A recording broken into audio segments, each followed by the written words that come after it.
A massive empire stretching 4,000 kilometers along the spine of the Andes was built without the wheel, without iron tools, and without any system of writing, and yet its engineers constructed suspension bridges and cities that could withstand earthquakes strong enough to level modern buildings. So how did this formidable empire collapse so easily to a Spanish force of just 168 men? What if Spain never actually defeated the Inca Empire in any real sense? What if the conquistadors simply walked in at the exact moment the empire was already tearing itself apart? And what if the Emperor Atahualpa had never killed his own brother to seize power? How differently would this entire chapter of world history have been written? This is the true, documented story of dynastic betrayal, biological catastrophe, and a civil war that had already been won before a single Spanish soldier ever set foot in the Inca heartland. The collapse of Tawantinsuyu, the Inca Empire. Consider the scale of what was actually lost. At its height, the Inca Empire governed an estimated 12 million people across territory spanning modern-day Peru, Ecuador, Bolivia, Chile, Argentina, and Colombia, the largest empire the pre-Columbian Americas had ever produced, and one of the largest empires anywhere in the world at that specific moment in the 16th century. It possessed sophisticated administrative systems, an extensive road network, advanced agricultural engineering, and a military force that had just finished demonstrating its capability by fighting one of the bloodiest civil wars in the region's history. And yet the entire structure came apart within a matter of months once Spanish forces made contact with its already wounded leadership. Understanding exactly how and why requires looking past the simple narrative of European technological superiority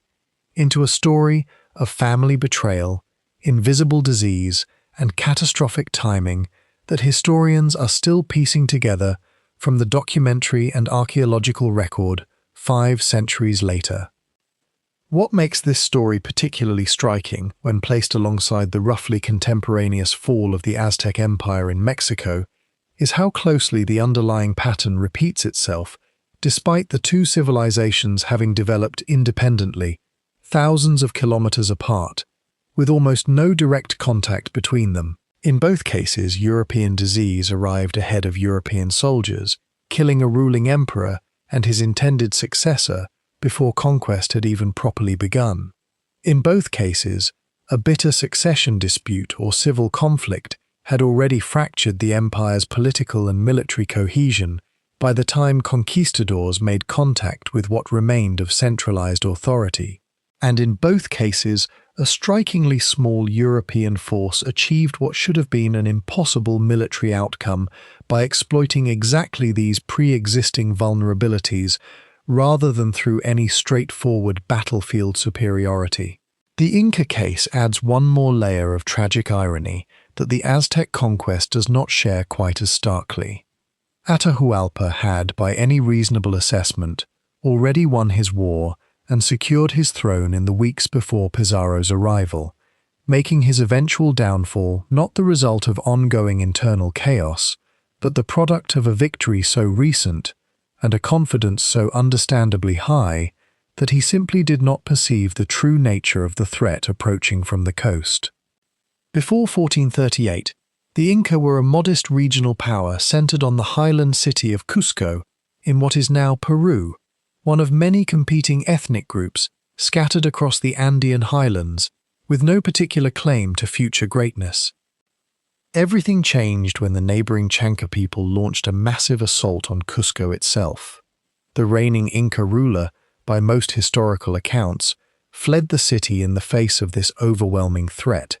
abandoning his capital to whatever fate the invaders intended. His son, a prince named Pachacuti, refused to accept this surrender.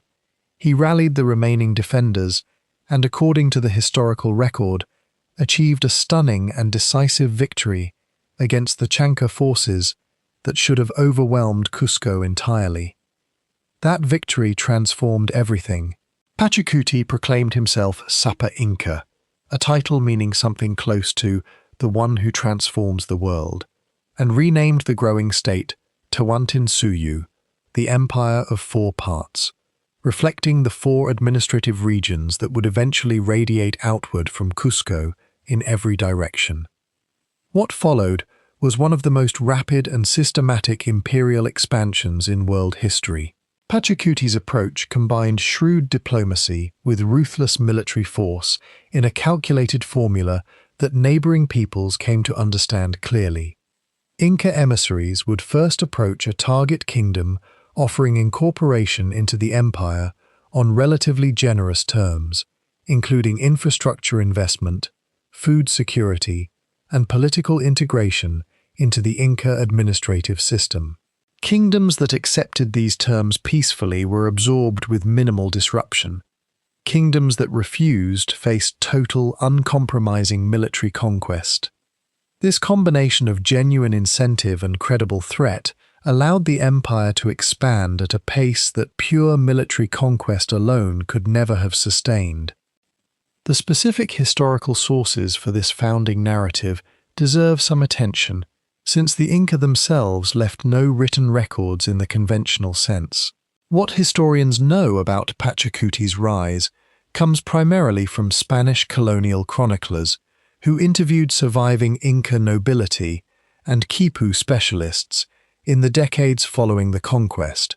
attempting to reconstruct an oral historical tradition that had been maintained through generations of ritual recitation and quipu-based record-keeping, rather than through any written text.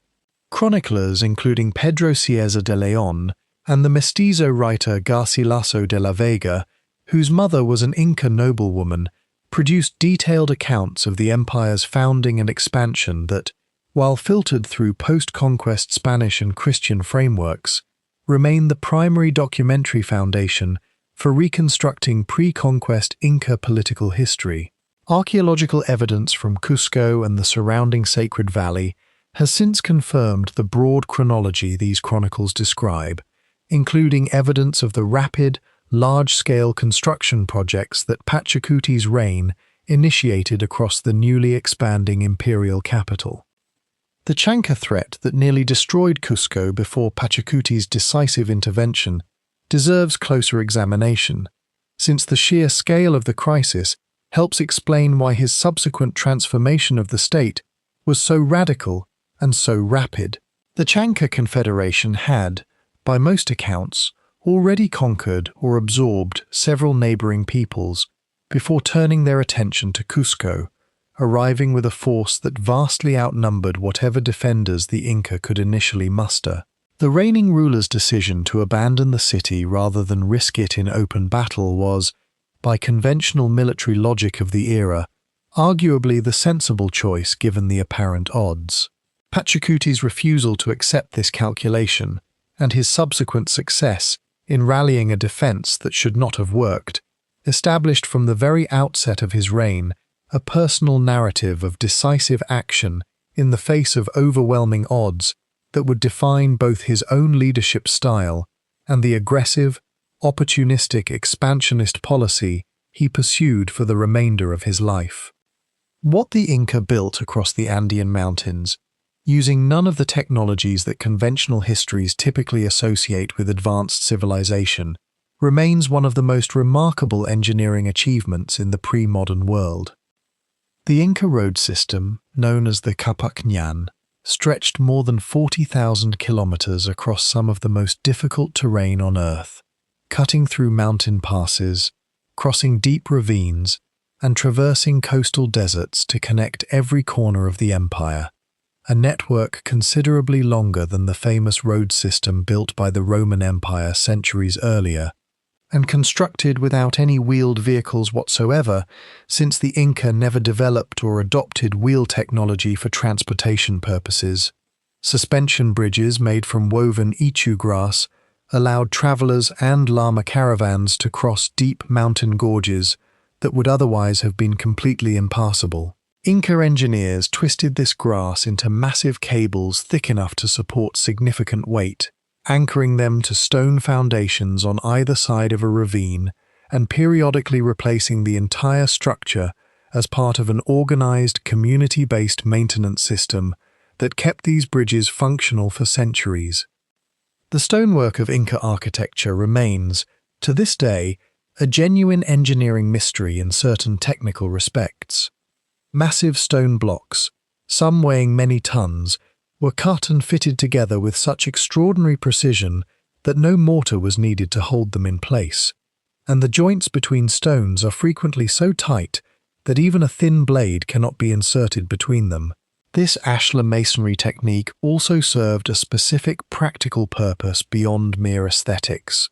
The slightly trapezoidal shape of doorways and windows, combined with walls that leaned subtly inward, allowed Inca structures to flex and resettle during earthquakes rather than collapsing outright, a form of seismic engineering that modern structural engineers, studying the surviving buildings, continue to find genuinely impressive. Faced with a landscape offering very little flat land suitable for farming, Inca engineers carved elaborate terraces into mountainsides, solving problems of limited arable land and soil erosion simultaneously, while creating distinct microclimates at different elevations that allowed for remarkably diverse agricultural production within a relatively compact geographic area. The site of Machu Picchu, the most famous surviving example of Inca architectural achievement, illustrates the full sophistication of these combined engineering techniques in a single location. Built around 1450, likely as a royal estate for Pachacuti himself, rather than a purely defensive fortification, the site incorporates precisely fitted stonework, an intricate water management system channeling natural springs through carved stone canals, and agricultural terraces engineered specifically to prevent the erosion that would otherwise threaten the entire mountainside settlement during the region's intense seasonal rains. Hiram Bingham, the American explorer who brought the site to international attention in 1911, after being guided there by local farmers who had never lost knowledge of its existence, initially misidentified it as a lost city sought by Spanish conquistadors. Modern archaeological research has since established a considerably more precise understanding of the site's actual function as a royal retreat, and ongoing excavation continues to reveal new details about the sophisticated engineering that allowed a substantial settlement to exist, largely undisturbed, on a narrow mountain ridge for centuries. Beyond Machu Picchu, the sheer density and quality of Inca stonework across the empire's core territory continues to generate genuine scientific debate about the specific techniques involved. Researchers have proposed various explanations for how Inca masons achieved such precise fits between massive, irregularly shaped stone blocks without any iron tools, including theories involving the use of harder stone hammers to gradually pound surfaces into matching shapes, sand-based abrasive techniques for fine finishing work, and careful trial-fitting processes that would have required enormous patience and skilled labor coordination. What remains beyond dispute is the practical outcome of these techniques. Structures at sites including Sacsayhuaman, the massive fortress complex overlooking Cusco, feature stone blocks weighing well over 100 tons each, fitted together with a precision that continues to withstand the frequent seismic activity characteristic of the entire Andean mountain region, outlasting numerous Spanish colonial and later structures built nearby using more conventional European construction techniques that have required repeated repair or reconstruction following subsequent earthquakes. The Inca Empire operated on administrative principles that differed fundamentally from most other major civilizations in world history. Built around an economic system that had no currency, no markets in the conventional sense, and no private commerce as most other societies understood the concept. Instead of paying taxes in money, Inca subjects paid a labor tax called the mita, under which every household owed the state a specific number of months of labor service each year. This labor might involve constructing roads, working on state agricultural lands, serving in the military, or laboring in state-run mines, and this system of mandatory rotating labor was the fundamental economic engine that built every road, terrace, temple, and fortress across the entire empire. There was no free market economy in the way most other civilizations organized commerce. The state controlled production and distribution almost entirely, with textiles, food, and other necessary goods distributed directly from centrally managed state warehouses rather than bought and sold between individuals in open markets. Lacking any system of writing, the Inca developed an extraordinarily sophisticated alternative, the quipu, a device consisting of a main cord with numerous subsidiary cords attached, each tied with a complex sequence of knots at specific positions and made from threads of different colors. Specially trained officials called quipucamayos could encode and later decode detailed information about population counts, tribute obligations, military rosters, and historical records using this knotted cord system, a genuine information technology whose full decoding complexity modern researchers are still working to completely unravel even today. Communication across the empire's vast distances was handled by the chasqui, a relay system of trained runners stationed at intervals along the road network, each covering a fixed segment before passing messages, verbal or later encoded in quipu form, to the next runner in the relay chain. This system allowed messages to travel up to 240 kilometers in a single day, an extraordinary communication speed for any pre-modern civilization anywhere in the world. Recognizing the constant threat that drought, earthquake, or crop failure posed to a mountain civilization, the Inca state constructed thousands of kulka,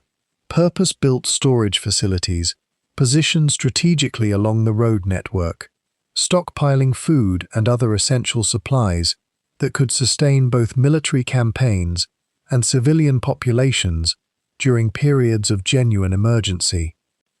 The quipu system deserves particular attention as one of the more genuinely mysterious aspects of Inca civilization still being actively researched today. Modern scholars, including Gary Urton at Harvard University, have spent decades attempting to systematically decode the full range of information these knotted cords could encode, building databases comparing hundreds of surviving quipu specimens held in museums and private collections worldwide. Research has confirmed that quipu could reliably encode numerical data using a decimal positional system, functioning essentially as a physical abacus-like record of quantities, but growing evidence suggests the color patterns, chord types, and specific knotting techniques may have encoded narrative or historical information considerably more complex than simple accounting records. A genuine written or proto-written language expressed through an entirely different physical medium than any other civilization is known to have developed. If confirmed, this would mean the Inca did possess a form of literacy after all, simply one so fundamentally different from alphabetic or pictographic writing systems that Spanish colonial administrators and subsequent generations of historians failed for centuries to recognize it as such. The Mita labor system that funded the entire imperial infrastructure also deserves closer examination as one of the more genuinely innovative administrative solutions in world economic history. Unlike systems of taxation based on extracting a portion of agricultural surplus or currency, which require the state to accurately assess and monitor production across enormous and varied territories, a labor-based system allowed the Inca state to directly command the specific type of work it actually needed accomplished, whether that meant road construction in one province, textile production in another, or military service in a third, all without requiring the kind of complex market mechanisms or currency systems that most other pre-modern empires relied upon. Households owed a fixed number of labor months per year rather than a fixed quantity of goods, meaning the system could flexibly redirect labor toward whatever projects the imperial administration considered most urgent at any given moment, from emergency road repairs after a landslide to the rapid construction of new administrative centers in freshly conquered territory.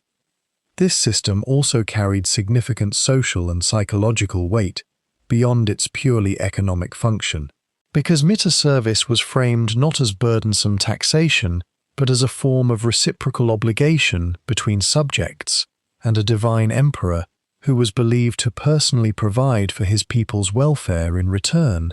The labor demanded of Inca subjects was ideologically embedded within a broader cultural framework of exchange and mutual obligation, rather than simple coercive extraction. State-sponsored feasts, ceremonial gifts of textiles and chicha, and periodic redistribution from the very state warehouses that mita labor had helped fill all reinforced this reciprocal framework, creating a system that, while still fundamentally built on mandatory labor extraction, functioned quite differently in the lived experience of ordinary subjects than a purely extractive tribute system might have. This ideological dimension helps explain both the system's remarkable durability across generations of imperial expansion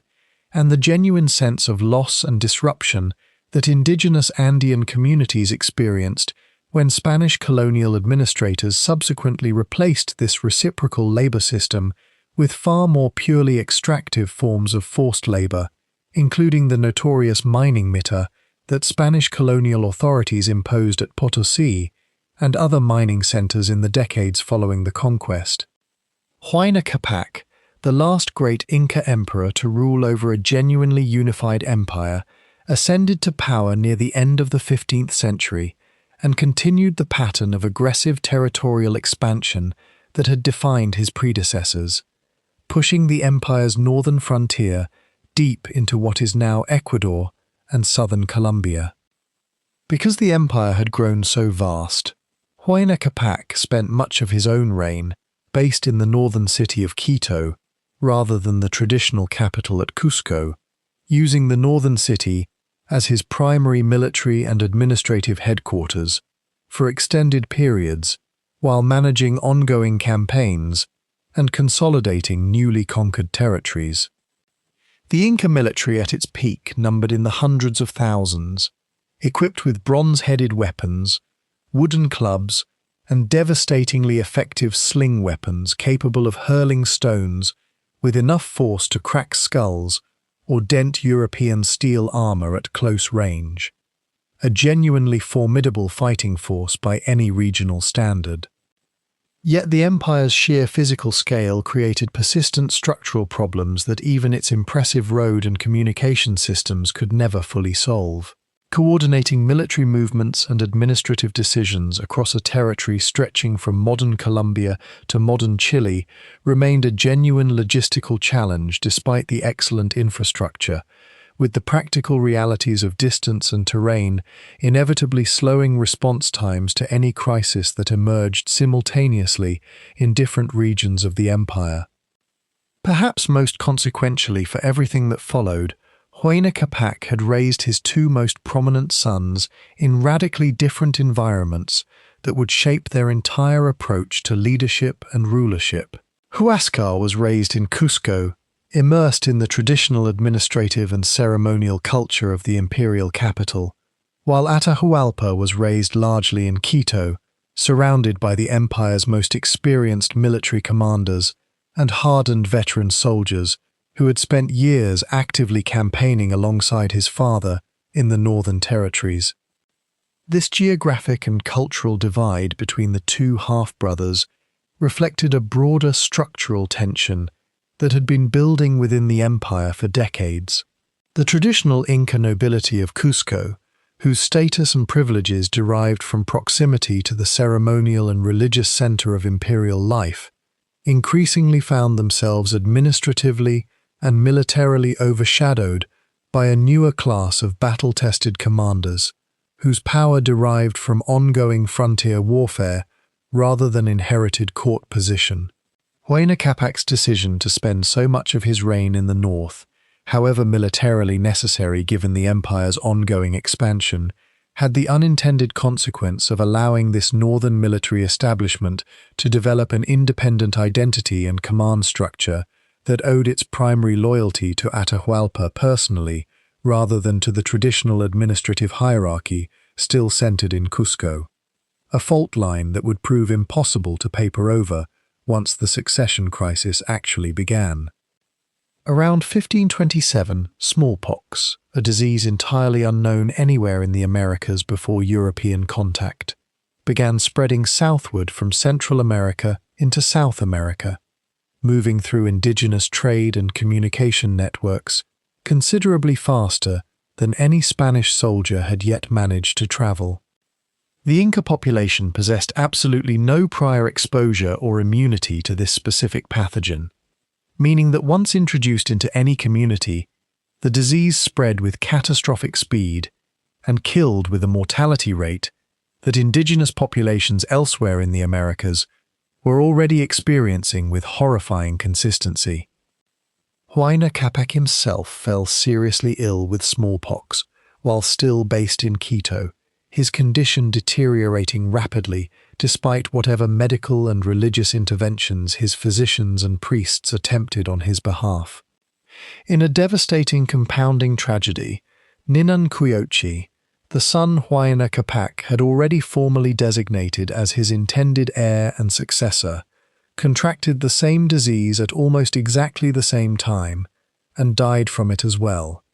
eliminating in one single biological catastrophe both the reigning emperor and his officially chosen successor simultaneously. This unprecedented double loss of both emperor and designated heir within the same brief window plunged the entire empire into the single greatest succession crisis in its history, a political vacuum for which no established protocol or precedent existed, since Inca succession customs had never previously needed to address a scenario in which both the ruler and his chosen heir died together before any formal transfer of power could be completed. Modern epidemiological and historical research has clarified the specific mechanism by which smallpox reached the Andes years before any Spanish soldier physically arrived in South America. The disease had been introduced to the Caribbean and Central America through Spanish contact beginning in the 1510s, and from there spread through indigenous trade networks, war captives, and refugee movements across a chain of transmission that historians have painstakingly reconstructed using colonial records, indigenous oral tradition, and comparative epidemiological modeling. This meant that by the time Pizarro's expedition actually reached the Andes in 1532, the biological catastrophe that would ultimately prove more consequential than any Spanish weapon had already been quietly working its way through Inca territory for roughly 5 years, killing an estimated 1/3 to 1/2 of the empire's total population, according to the demographic estimates most historians now consider credible. A scale of loss that dwarfs the combat casualties of the subsequent civil war and conquest combined, yet remains far less visible in the popular historical narrative because no single dramatic battle or massacre marks its progression through the historical record. The specific pattern by which smallpox devastated Andean populations followed a trajectory that historians studying comparative colonial epidemiology have documented across multiple regions of the Americas during this same general period. Because the disease spread along established trade and communication routes rather than following the specific path of Spanish military expeditions, it frequently struck communities that would not encounter a single European for years or even decades after their first exposure to the pathogen itself, creating a genuinely bewildering situation for affected populations who had no framework for understanding why a mysterious illness was suddenly killing enormous portions of their community with no apparent external cause. Andean oral traditions collected by later ethnographers describe this period using language that conveys profound confusion and terror, often framing the epidemic in terms of cosmic or supernatural disorder rather than any naturalistic disease framework, since the affected populations possessed no prior conceptual category for a communicable illness capable of such catastrophic and rapid lethality. Huayna Capac's body was carefully mummified, according to traditional Inca royal funerary custom, and ceremonially transported back to Cusco, where his formal funeral rites would be observed with all the elaborate ritual that Inca religious practice demanded for a departed emperor. In Cusco itself, the empire's traditional administrative and religious capital, the established nobility and senior officials rallied behind Huáscar, formally installing him as the new Sapa Inca, according to customary succession procedures recognized throughout the imperial heartland. Huáscar, however, quickly developed a reputation among contemporaries for being volatile and deeply suspicious, and he grew increasingly convinced that his half-brother Atahualpa, who commanded the loyalty of experienced military forces stationed in the north, was secretly plotting to seize the throne for himself. In Quito, meanwhile, Atahualpa enjoyed the direct support of his father's most seasoned military veterans, including 3 particularly skilled and experienced generals who had personally fought alongside Huayna Capac during the northern campaigns, and who now transferred their loyalty and considerable martial expertise to his son. When Huáscar formally summoned Atahualpa to travel south to Cusco and personally pay homage as the recognized supreme ruler, Atahualpa refused outright, citing genuine and reasonable fear that such a journey would expose him to assassination once he was separated from his loyal military forces and isolated within his brother's own power base. Enraged by this refusal, which he interpreted as open defiance bordering on outright rebellion, Huáscar ordered the torture and execution of Atahualpa's diplomatic envoys, an unmistakable and irreversible declaration of war between the 2 brothers that made any peaceful resolution of the succession dispute effectively impossible from that point forward. Spanish colonial chroniclers who later interviewed surviving participants and their descendants recorded conflicting accounts of exactly which brother bore primary responsibility for escalating the dispute toward open war,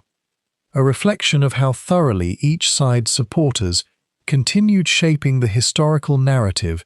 decades after the events themselves. What both indigenous oral tradition and Spanish colonial sources agree on, however, is that the empire's traditional mourning period for a deceased emperor, which under normal circumstances would have provided time for careful negotiation and consensus building among the various regional power centers, was instead cut catastrophically short by the mutual suspicion and personal animosity that had already developed between the 2 half-brothers even before their father's death. This compressed timeline meant that positions hardened into open hostility within months rather than the years such succession disputes might otherwise have taken to resolve through more traditional diplomatic channels. The role of Huáscar's own personality and decision-making has been the subject of considerable historical debate, since virtually all surviving accounts of his character come either from Atahualpa's supporters, who had obvious motive to portray him unfavorably to justify their own rebellion, or from Spanish colonial sources compiled after his death and defeat, when the eventual victor's version of events had already become the dominant narrative. Some historians argue that Huáscar's suspicion of his brother, while ultimately catastrophic in its consequences, was not entirely unreasonable given the genuine structural tension between the northern military establishment and the traditional Cusco nobility that had been building for years under his father's reign. Whether a different, more patient approach to managing this tension might have prevented the eventual civil war entirely remains one of the more tantalizing counterfactual questions in Andean history, though the surviving evidence does not permit any definitive resolution of the question. It is worth noting that Inca succession practices, unlike the strict primogeniture common in many European monarchies, did not automatically grant the throne to the eldest son of the principal wife, instead theoretically requiring the reigning emperor to designate the son considered most capable of effective rule, drawing on qualities of wisdom, military skill, and administrative judgment. In principle, this system was designed to select genuinely capable rulers rather than simply the accident of birth order. In practice, as the crisis following Huayna Capac's sudden death demonstrated with brutal clarity, a system that depended entirely on the reigning emperor, personally designating and confirming a successor before his own death, left the empire catastrophically vulnerable to exactly the kind of sudden, unexpected loss that the 1527 smallpox outbreak inflicted, since no clear backup mechanism existed for resolving succession when both the emperor and his chosen heir died together before the transition of power could be properly completed and formally recognized throughout the empire's various regional power centers. Huáscar dispatched substantial military forces northward from Cusco, with explicit orders to crush Atahualpa's rebellion decisively and reclaim full, unified control over the empire's northern territories.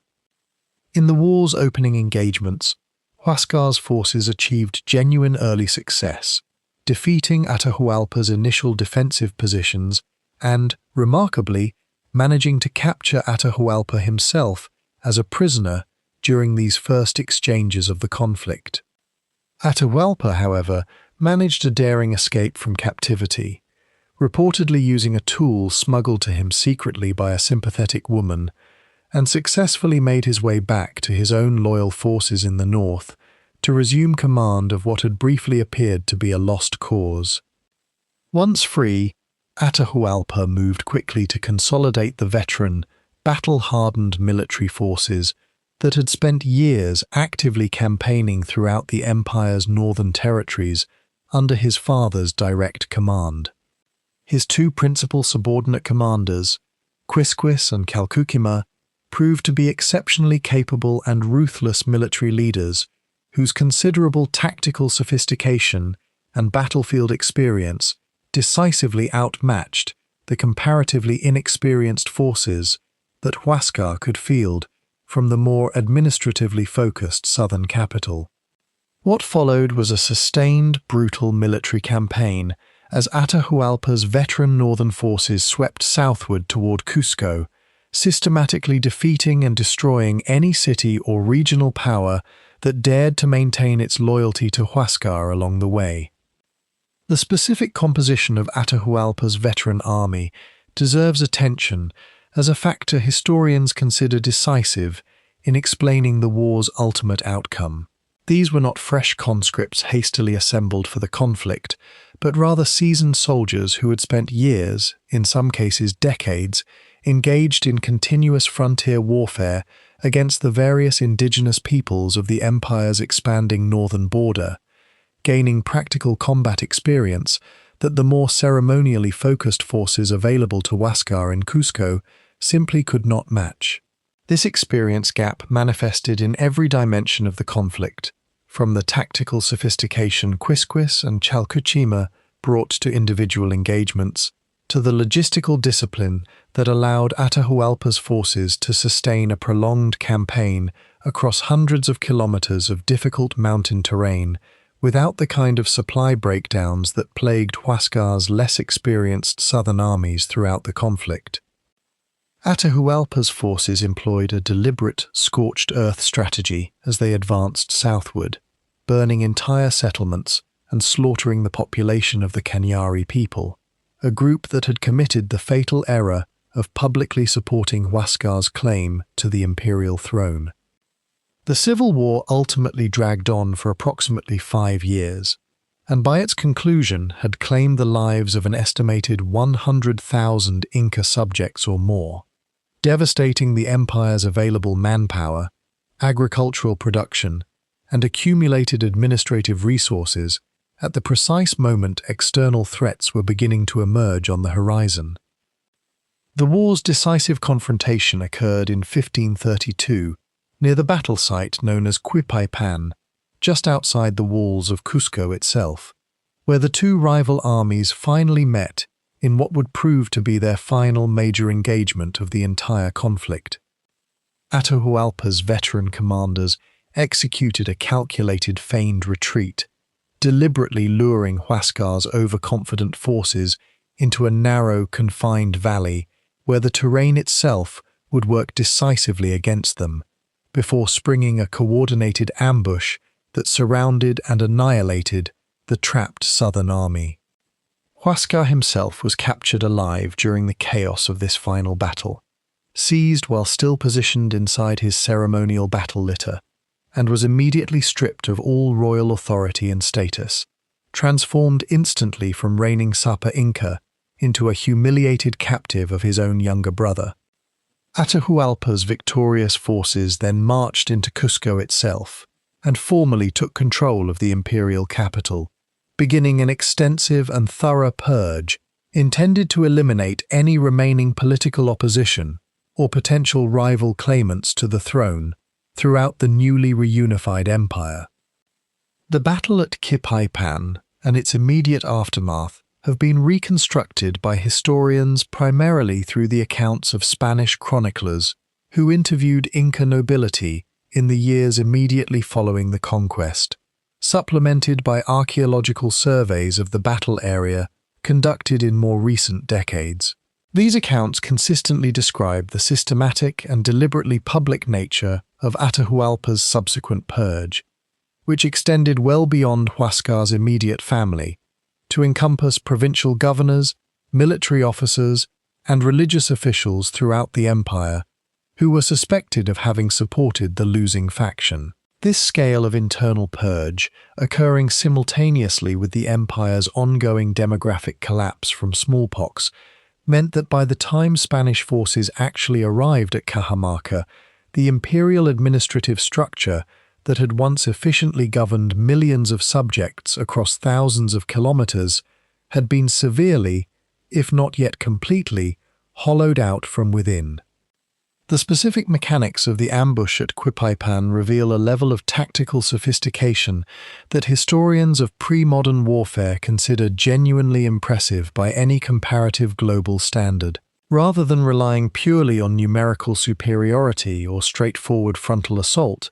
Quisquis and Calcuquima orchestrated a deliberately staged withdrawal, specifically calculated to draw Huáscar's forces into terrain that would neutralize whatever advantages the defending army might otherwise have possessed. This kind of calculated feigned retreat, requiring extraordinary discipline from the retreating force to avoid the maneuver collapsing into a genuine rout, represents a level of coordinated battlefield command that speaks directly to the years of practical combat experience these northern commanders had accumulated during Huayna Capac's earlier frontier campaigns, experience that Huáscar's own generals, drawn primarily from the more administratively focused southern establishment, simply could not match despite whatever numerical or logistical advantages they might have possessed defending their own home territory. To permanently eliminate any possibility of a resurgent rival claim to the throne,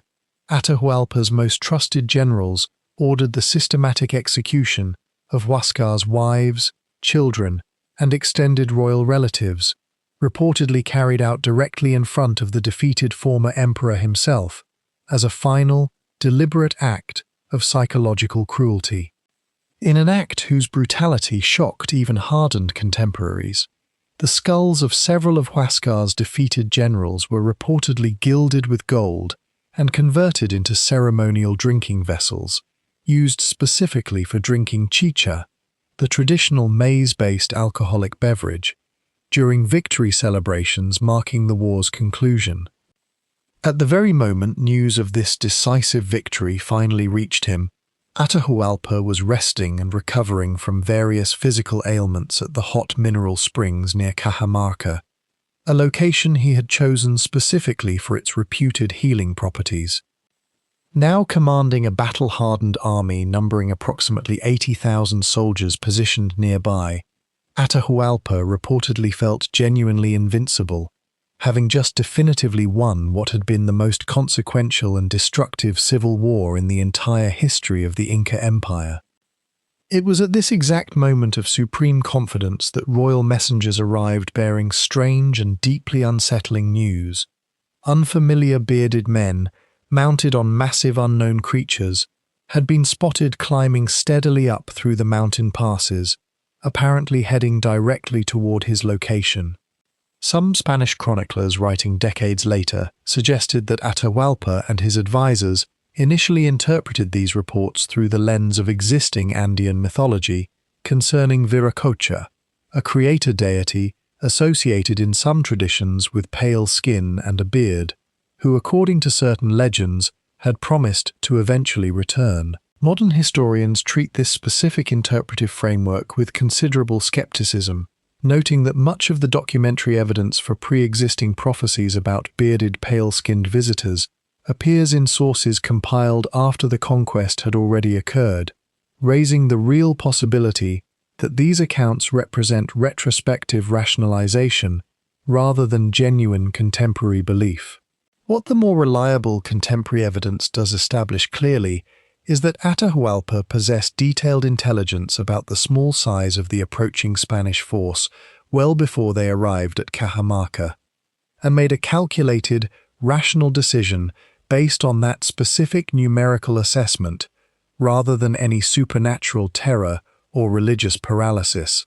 a decision that would prove to be the single most consequential miscalculation of his entire reign. Francisco Pizarro, the Spanish conquistador who would ultimately bring down the Inca Empire, had begun his life as an illiterate Spanish swineherd, driven by extraordinary personal ambition and a corresponding capacity for calculated ruthlessness that would define his entire subsequent career in the Americas. Directly inspired by Hernán Cortés's spectacular and highly publicized conquest of the Aztec Empire in Mexico,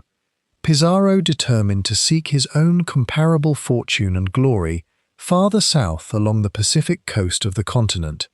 in the largely unexplored territory that Spanish sources had begun referring to as Peru. His expeditionary force, when it finally set out to confront the Inca Empire directly, consisted of a mere 168 soldiers, 62 horses, and fewer than 20 slow-loading firearms. An almost comically small military force by any conventional standard, given the scale of the empire they were about to confront. The Spanish soldiers themselves marched up into the imposing Andes Mountains in a state of considerable and entirely justified apprehension, fully aware that they were approaching a fresh, battle-hardened Inca army numbering in the tens of thousands. Atahualpa, through his own extensive intelligence network, tracked the small Spanish forces' approach every step of the way, but made the fateful decision to permit them to advance without any military interference whatsoever, having concluded, reasonably enough, given the numbers involved, that such a tiny force posed no credible threat to his empire. Pizarro's own personal biography helps explain both his extraordinary persistence and his eventual willingness to employ whatever methods, however treacherous, might secure the fortune he had spent decades pursuing. Born in the Spanish region of Extremadura around 1478, as an illegitimate son with limited prospects for advancement through conventional means, he had first travelled to the Americas in 1502, spending nearly 3 decades accumulating military experience and colonial connections across various expeditions in Panama and along the Pacific coast, before finally securing royal authorization for his Peru campaign. 2 earlier expeditions he had personally led southward along the coast had ended in failure, disease, and near mutiny among his own men, and it was only on this 3rd attempt, launched in 1531, that favorable circumstances, namely the ongoing Inca civil war he knew nothing about when he departed, would align to make his long-pursued ambition finally achievable. Pizarro's small force also benefited from a specific piece of intelligence gathering during their initial approach that historians frequently overlook in favor of the more dramatic Cajamarca encounter itself. As his expedition marched inland, Spanish soldiers and their indigenous guides gathered fragmentary reports of the recently concluded civil war from local populations along their route, gradually piecing together an understanding of just how thoroughly Atahualpa's newly reunified empire had been weakened by years of internal conflict. This intelligence, while incomplete, appears to have significantly influenced Pizarro's growing confidence that a direct, audacious approach toward Atahualpa's own encampment, rather than a more cautious strategy of gradual alliance building with local factions as Cortés had employed in Mexico, offered the best realistic chance of achieving a decisive outcome before the vastly more numerous Inca forces could fully mobilize against his tiny expeditionary force. Pizarro's forces arrived at the town of Cajamarca on November 16, 1532, finding it entirely deserted, and immediately sent an invitation to Atahualpa, requesting that the Inca emperor join them for what was diplomatically framed as a friendly evening meal and peaceful diplomatic meeting. Behind the scenes, Pizarro had already secretly positioned his soldiers, cavalry, and available artillery pieces concealed within the buildings surrounding the town's central plaza, preparing a coordinated ambush disguised entirely as an innocent diplomatic reception. That evening, Atahualpa made his entrance into the plaza carried on an elaborately gilded litter, accompanied by an escort of several thousand attendants and soldiers who had been deliberately instructed to leave behind their heavier weapons as an explicit gesture demonstrating peaceful intent. A Spanish priest approached the emperor directly, presenting him with a Bible and formally demanding that he submit to both the Christian God and the authority of the Spanish crown as a condition of the meeting. Atahualpa, unable to read and hearing no meaningful sound emanate from the unfamiliar object being presented to him, reportedly examined the book briefly before tossing it dismissively to the ground, a gesture of what he understood as simple confusion, but which the waiting Spanish forces had predetermined to treat as their prearranged signal for immediate attack. The priest immediately cried out that the Inca had committed sacrilege against their faith, and Spanish soldiers, already positioned and waiting, opened fire with their artillery and firearms, while cavalry simultaneously charged out from their concealed positions into the unsuspecting crowd. The specific Spanish priest present at this encounter, Vicente de Valverde, later provided testimony describing the exchange between himself and Atahualpa that has since been analyzed and reanalyzed by generations of historians, attempting to determine exactly how much genuine communication actually occurred through the translation chain available at the time. Unlike Cortés's expedition in Mexico, which had benefited enormously from La Malinche's fluent bilingual abilities developed over years, Pizarro's expedition relied on hastily trained interpreters, indigenous boys captured on earlier reconnaissance voyages who had only begun learning Spanish shortly before the encounter, raising serious questions about whether Atahualpa actually understood the specific religious and political demands supposedly being communicated to him, or whether the entire exchange was, from his perspective, an incomprehensible ritual performed by strange visitors whose true intentions remained genuinely unclear until the moment violence erupted. The thunderous, unfamiliar sound of Spanish cannon and firearms, combined with the terrifying sight of massive horses charging directly into their midst, sent the thousands of gathered Inca attendants into complete and immediate panic, with many trampled to death in the resulting desperate crush to escape the plaza. Spanish cavalry, protected by steel armor that Inca weapons proved entirely unable to penetrate, cut down the largely unarmed crowd with ruthless and systematic efficiency, meeting virtually no organized resistance from a gathering that had been specifically instructed to come without significant weapons. Inca attendants reportedly threw their own bodies directly in front of Atahualpa's litter in a desperate and ultimately futile attempt to shield their emperor from harm, with one bearer falling only for another to immediately take his place to prevent the ceremonial platform from tipping over. Pizarro personally fought his way through the chaos to reach Atahualpa directly, seizing him bodily, and, in the ensuing struggle, was accidentally wounded on his own hand by one of his own soldiers, who was attempting frantically to strike at the emperor, but was restrained specifically to ensure Atahualpa was taken alive rather than killed outright. By the time the brief, one-sided massacre had run its course, more than 2,000 Inca subjects lay dead in and around the plaza, while not a single Spanish soldier had been killed in the entire encounter, and the supreme ruler of the Inca Empire, considered by his own people to be a living god, was now a helpless captive in Spanish hands. Military historians analyzing the Cajamarca massacre consistently point to several compounding factors that explain this staggeringly one-sided outcome beyond the simple advantage of surprise. The Inca attendants present that evening had been specifically instructed to leave behind their war weapons as a gesture of peaceful intent,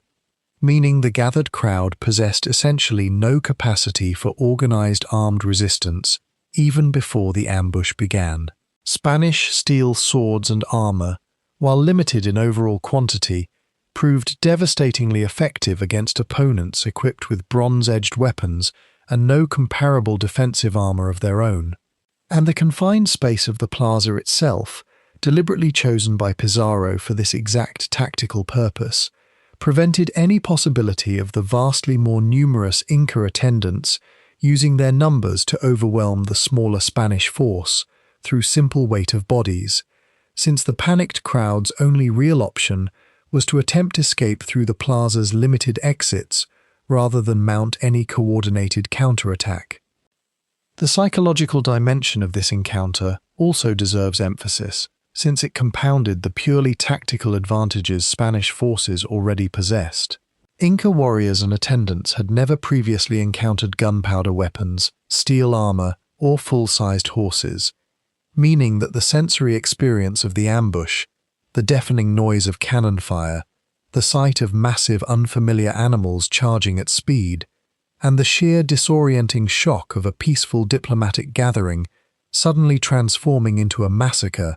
likely amplified the panic considerably beyond what the purely physical militarily beyond what the purely physical militarily beyond what the purely physical militarily beyond what the purely physical militarily beyond what. Contemporary Spanish accounts, admittedly written by the victors and therefore requiring some skepticism, nonetheless consistently describe a level of chaos and disorientation among the Inca crowd that suggests the psychological shock of encountering entirely unprecedented technology and tactics played a genuinely significant role in the massacre's rapid, one-sided conclusion. Held captive within Spanish quarters, Atahualpa quickly and correctly recognized the intense, almost obsessive greed his captors displayed toward gold and precious metals more generally.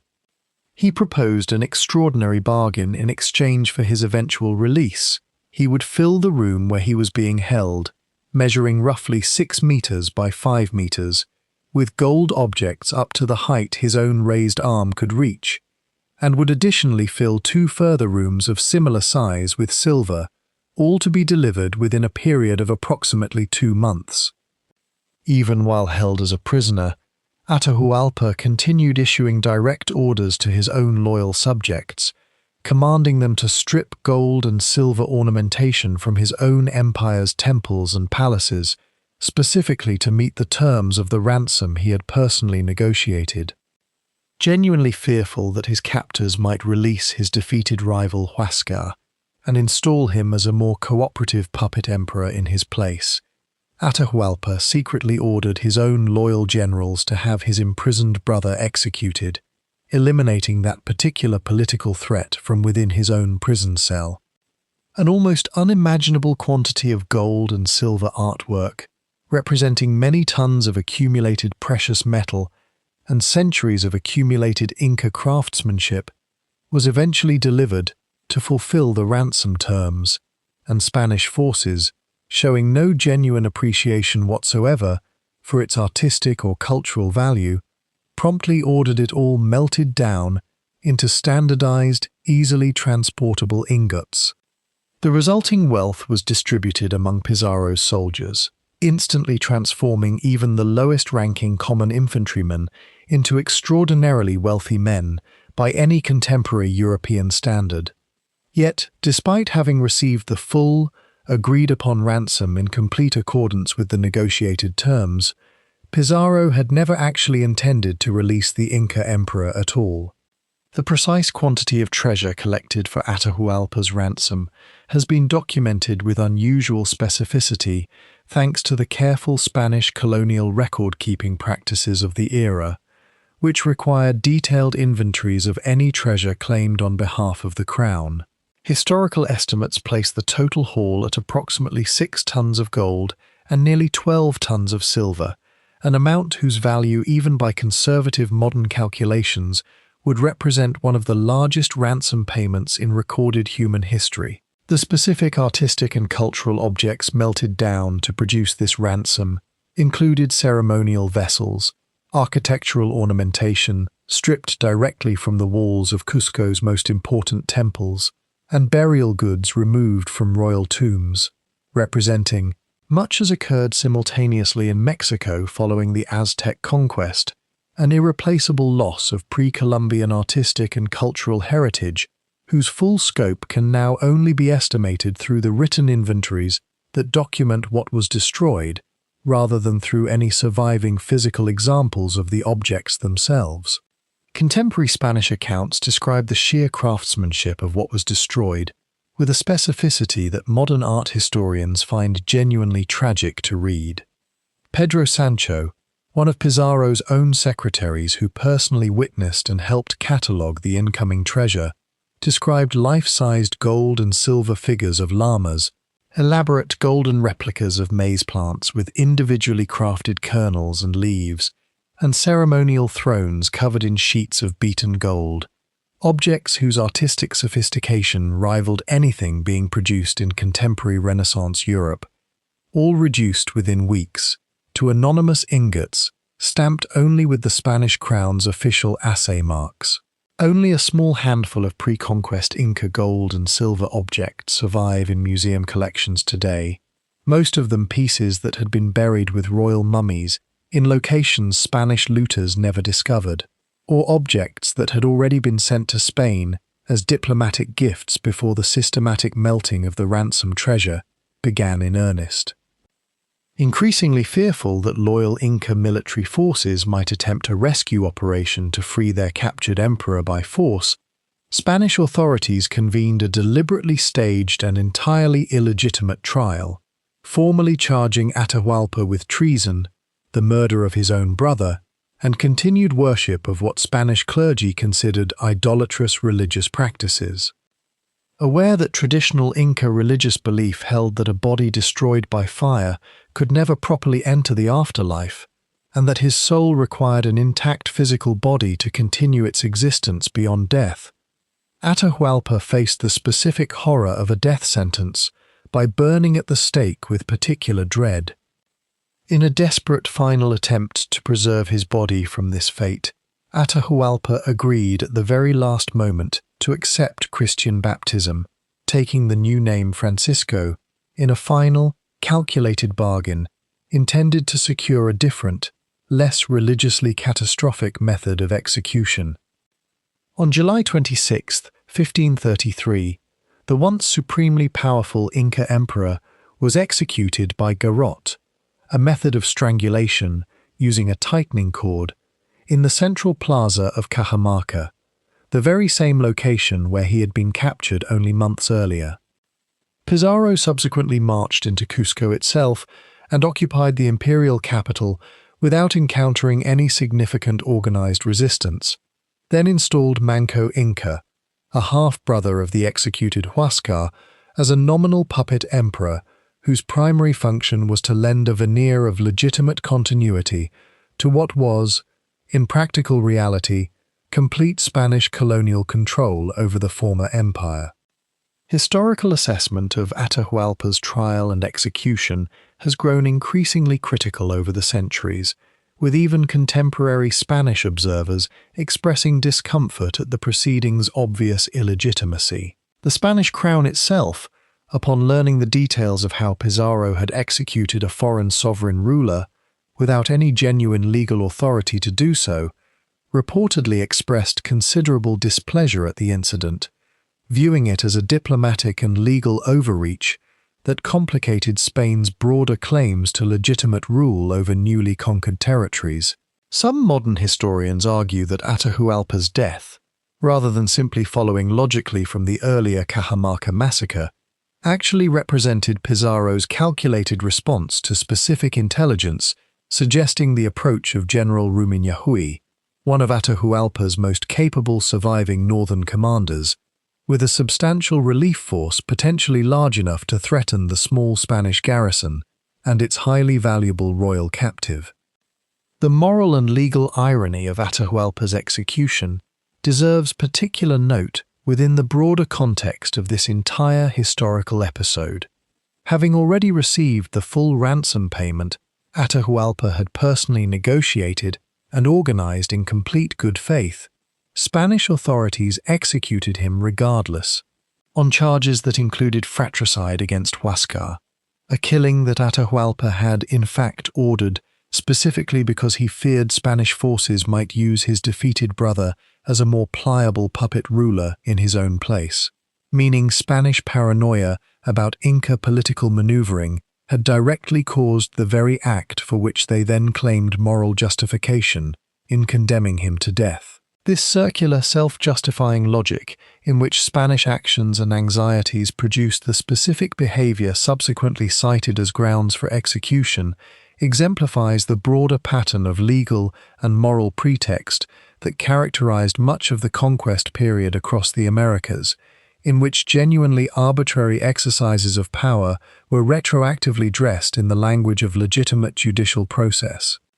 After enduring repeated humiliation and mistreatment at the hands of his ostensible Spanish overlords,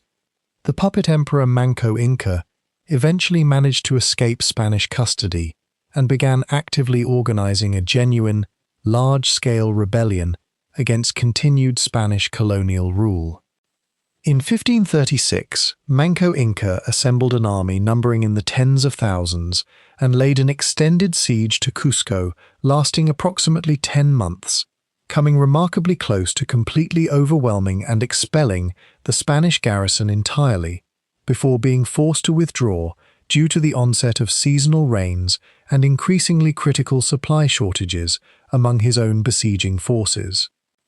The Cusco siege represents, by the assessment of most military historians studying the conquest period, the single closest that indigenous forces anywhere in the Americas came to completely reversing the outcome of European colonial conquest through direct military confrontation. Manco Inca's forces succeeded in burning significant portions of the city, including sections held by the Spanish garrison,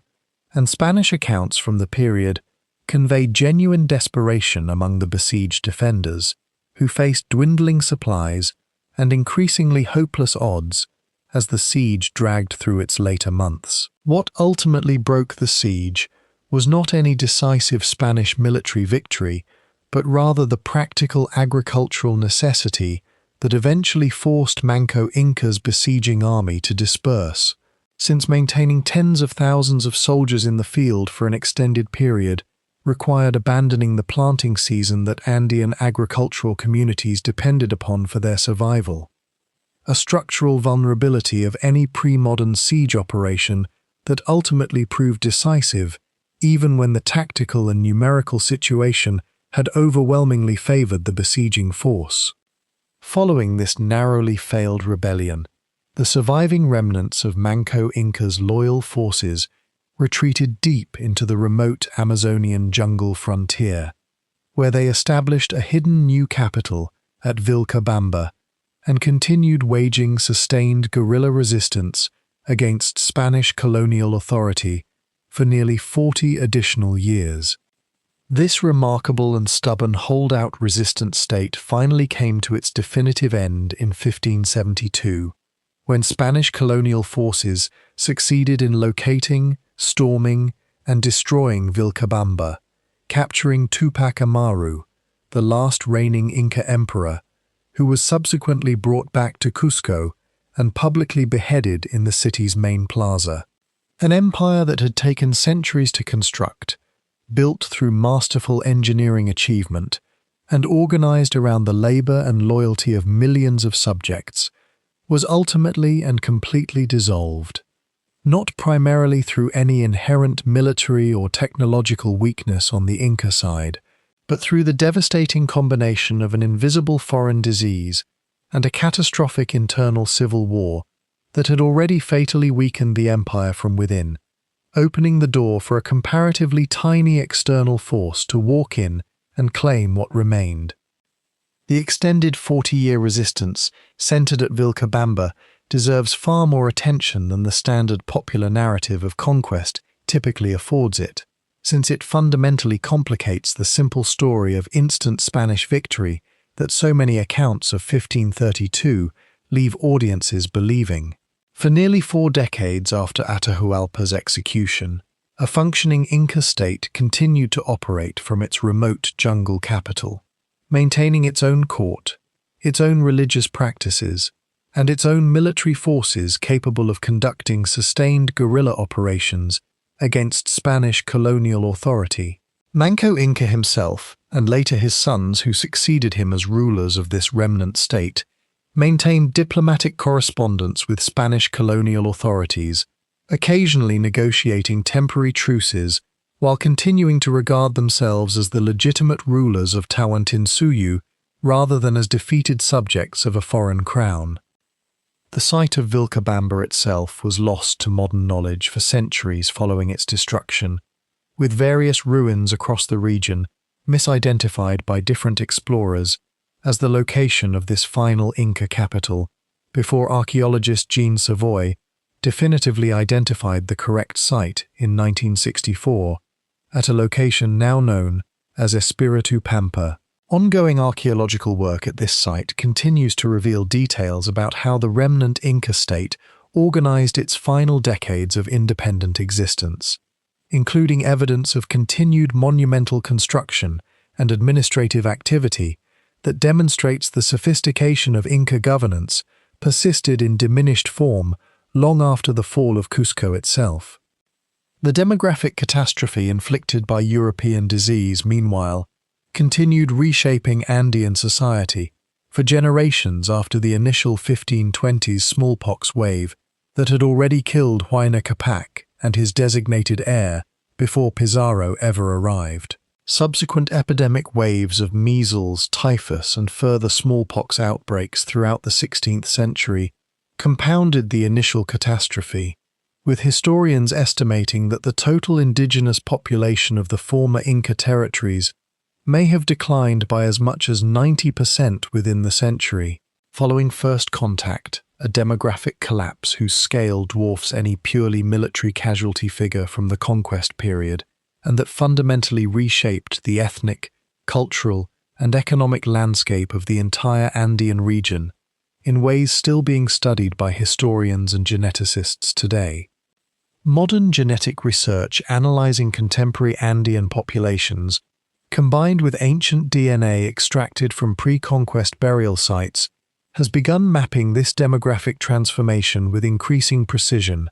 confirming both the genuine scale of population loss and the specific patterns of survival and cultural continuity that allowed indigenous Andean identity, language, and agricultural practice to persist despite the political destruction of the imperial state that had once unified the region. Quechua, the language of the Inca administrative elite, remains spoken by millions of people across Peru, Bolivia, Ecuador, and neighboring countries today, a living testament to cultural continuity that outlasted the specific political structure of Tawantinsuyu by nearly 5 centuries. The question that the Inca collapse poses most directly to modern historians is strikingly similar to the pattern already visible in the Aztec case, despite the two conquests occurring in entirely different geographic and cultural contexts roughly a decade apart. In both instances, a genuinely sophisticated, populous, and militarily capable indigenous empire was brought down not primarily through European technological or tactical superiority in any simple sense, but through a devastating combination of pre-existing internal political fracture and a biological catastrophe that arrived ahead of any European soldier and had already begun dismantling indigenous demographic and administrative capacity before direct conquest even began. The conquistadors who claimed credit for these victories were, in the most historically accurate sense, arriving to finish a process of destruction that had already been set irreversibly in motion by forces neither side fully understood at the time. Cusco's Spanish colonial cathedral still stands atop the foundations of an Inca temple, its lower courses built from the same precisely fitted stone blocks that Inca masons had shaped centuries before any Spanish architect arrived to build on top of them. The road network the Inca built without wheels still traces its way across some of the most difficult terrain in the Western Hemisphere, portions of it still used by rural Andean communities today, exactly as their ancestors used it half a millennium ago. The empire is gone, dissolved within a single catastrophic decade by a combination of invisible disease and visible fratricide. What it built into the mountains themselves has proven considerably more durable than the political structure that commissioned it.